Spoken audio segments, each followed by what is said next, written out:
po sa Charity Foundation. So magandang hapon Luzon, Visayas at Mindanao.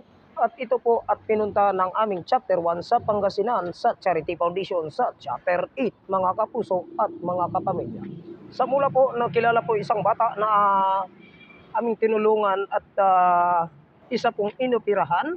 At mula po sa Charity Foundation, mga kapuso at mga kapamilya, sa lahat po na nag-sponsor, shoutout din po pala mga kapamilya. So shoutout po mga kapamilya once again, at maraming salamat po sa nag-sponsor sa mula po sa Team Kulitog, mga kapuso, ang kanilang founder, at sa aming runner is Jicres Aba Vlogs, mga kapuso. So pinuntahan ng aming team, mga kapuso at mga kapamilya, ni Jicres Aba Vlogs na sila po ang anak po ni Juna po, mga kapuso at mga kapamilya. Shoutout po sa nag-sponsor mula sa Team Kulitog. Sa mga members po ay sa Bibi Loto Narta, Marabel Sucano, Julius Dolog at Boss Nole. Maraming salamat sa sponsor mo mga idol, sa inyo ang apat po no, nag-sponsor sa Charity Foundation po mga kapuso dito sa aming Chapter 8. At higit po mga kapuso, maraming salamat sa inyong tulong at pag-unawa mga kapuso mula sa aming Charity Foundation. So abangan po natin ang part 2 mga kapuso, at panoorin natin ang video mula po sa ating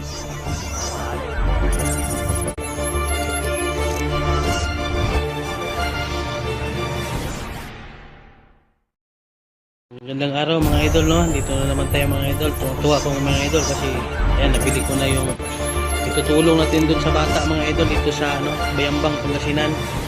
Dun sa charity nila Boy Tigas TV official. Ayan mga idol, bukas ko na ito bibigay kasi hindi na ako makapunta ng mga idol sa Aono kasi visit na ko mga idol, kaya i-advance ko na bigay ko to sa kanila mga idol, no?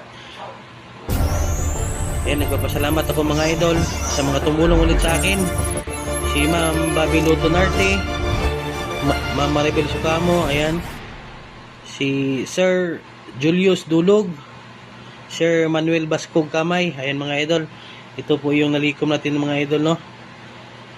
Ayan mga idol, tsaka ito po din yung matutulong natin doon sa bata mga idol, saka sa pamilya nila mga idol. Ayan, meron din tayong dyan mga idol, cash na pambili din ng gamot.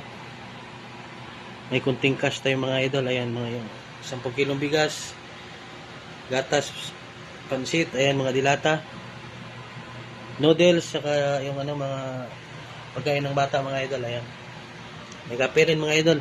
Ayan ulit mga idol, maraming salamat and God bless po sa ating lahat. Ayan, tuwa po ko. Init. Ayan, bibiyahe tayo, punta tayo ng Bayambang. Hatid na natin yan idol, no? Yan lang kasi yung iba na sa toolbox, hindi na kasi malagay sa toolbox yung mga dilata. Yan, let's go. Ayan, andito na ako sa bahay mga idol, medyo na magalong yung ni anak na yung tutulungan natin. Ayan mga idol, andito na ako sa bahay nila. Mga lang din naman, mga 1 oras lang din biyahe papunta dito galing sa amin.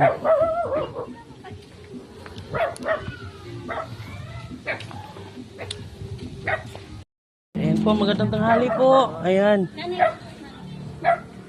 Ayan po, sila po. Ayan yung mag-ina, si Juna Magalong, tsaka yung bata po na Ayan, dito po ko sa bahay nila. Okay na po yan. Okay na.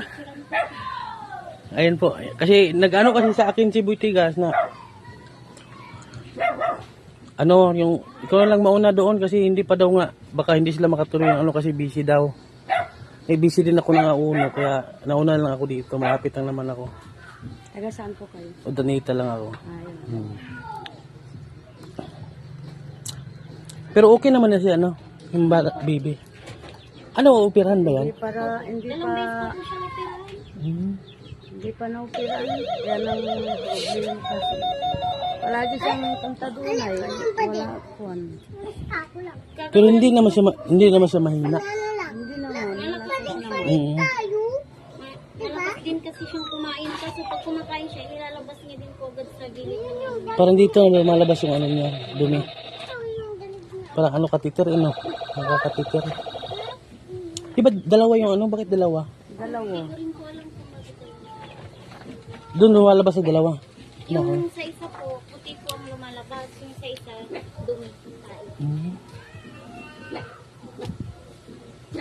Bibi, okay ka lang, Bibi?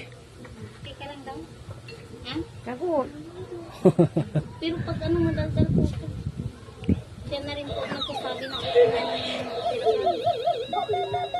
Kasi yan, anong pa sana yan? Doon sana namin yan ano, sa Tarlac.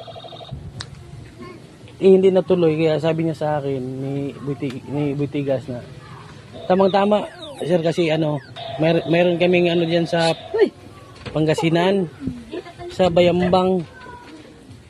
Ayan. Sige, yun na lang. Doon na lang ako magano, hindi lang yung sa Tarlac, kung hindi na matutuloy doon ko na lang yan, yung ano. Yan, dito na lang sa Pangasinan sinabi ko. At least malapit na din sa akin dito. Ay, taga-organita kayo po. Opo. Kaya mas natuwa na rin ako kasi yan dito, mas malapit. Nakita mo yung kwan? Okay na po, baka. Okay na lang po. Ayan po, dito na po ako sa bahay nila, ano. Ayan, ito po yung nanay nila. Ano pangalan mo, Nay? Aida po. Oh, si Nanay Aida.